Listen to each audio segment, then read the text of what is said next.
မင်္ဂလာပါဒီဗီဒီယိုမှာတော့ light shot ကိုအသုံးပြုပြီးတော့မှကွန်ပျူတာမှာ screenshot ရိုက်နည်းလေးကိုပြောပြပေးသွားပါမယ်light shot ဆိုတဲ့ software သုံးမှာဖြစ်လို့ browser တစ်ခုတည်းကိုဝင်လိုက်မယ်ပြီးတော့ light shot လို့ရိုက်ထည့်ပြီး enter ခေါက်လိုက်ပါမယ်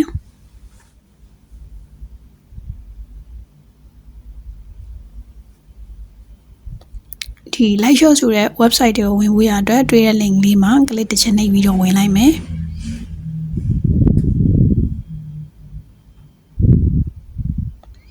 ပြီးတော့ဆိုကိုယ့်ရဲ့ကွန်ပျူတာက Windows ဆိုလို့ရှိရင်တော့ download for Windows ကိုနှိပ်ပြီးတော့မှ software တောင်းမယ် Map ဆိုလို့ရှိရင်တော့ download for Map ကိုနှိပ်ပြီးတော့မှ software ကိုတောင်းပါမယ်ခုကကြတော့ Windows ဖြစ်နေတာဖြစ်လို့ download for Windows ကနေမှ software ကိုတောင်းလိုက်မယ်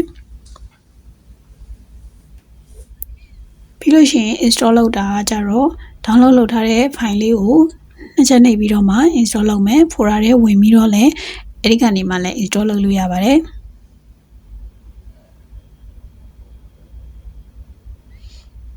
install လုပ်မယ်ဆိုလို့ရှိရင် yes လို့နှိပ်ပြီးရွေးပေးရမယ်ပြီးတော့ okay ကိုနှိပ်မယ် accepted agreement ကိုရွေးမယ် next ကိုသွားပါမယ်ဒါဆိုရင်တော့ software လေးကို install လုပ်ပြီးသွားပါပြီအဲ့ဆိုစမ်းသုံးကြည့်မယ်ဆိုလို့ရှိရင်တော့ဒီ test bar မှာရှိတဲ့ icon လေးကိုနှိပ်လိုက်ပါမယ်ဒါမှမဟုတ် Alt V ကိုနှိပ်ပြီးတော့လည်း screenshot ယူလို့ရပါတယ်ခုတော့ဒီ icon လေးကိုနှိပ်လိုက်မယ်နော်အဲ့ဆိုလို့ရှိရင်သူက screenshot ရိုက်ဖို့ကိုခြိုင်းနေတဲ့တူလို့ဆွဲလို့ရပြီးအချင်းကျက်လုပ်လို့ရတယ်ဒါပေမဲ့ဒီအောက်ဘက်မှာဆိုလို့ရှိရင်ပုံလေးပါနေရဖြစ်တဲ့အတွက်ကြောင့်အဲ့ပုံကိုမလိုချင်ဘူးဆိုလို့ရှိရင်တော့ keyboard ကနေမှ Alt နဲ့ပြီးနဲ့နှိပ်ပြီးတော့သုံးလို့ရပါတယ်အဲ့ဆို Alt ပြီးနှိပ်ပြီးတော့မှ screenshot ရိုက်လိုက်ပါပြီပြီးတော့သူကအချင်းကျက်လုပ်လို့ရတယ်ဒီကွန်ပျူတာကြီးတစ်ခုလုံးကွန်ပျူတာမှာရှိတဲ့ screen တစ်ခုလုံးပေါ်နေတာမဟုတ်ပဲနဲ့ကိုလိုအပ်တယ်လို့လေးယူလို့ရတယ်ပြီးတော့ highlight လေးတွေလည်းလုပ်လို့ရတယ်အလိုအပ်လို့ရှင်များလေးတွေလည်းသုံးလို့ရတယ်စားရိုက်မယ်ဆိုလို့ရှိရင်လည်းရိုက်လို့ရပါတယ်ကိုကတစ်ခုခုကိုလုပ်ပြီးတော့မှပြင်ညင်နေဆိုလို့ရှိရင်လည်းcontrol Z ခေါ်လို့ရတယ်ဒါမှမဟုတ်ဒီ undo လေးကိုလည်းနှိပ်လို့ရတယ်အဲ့ဒါပြီးတော့မှ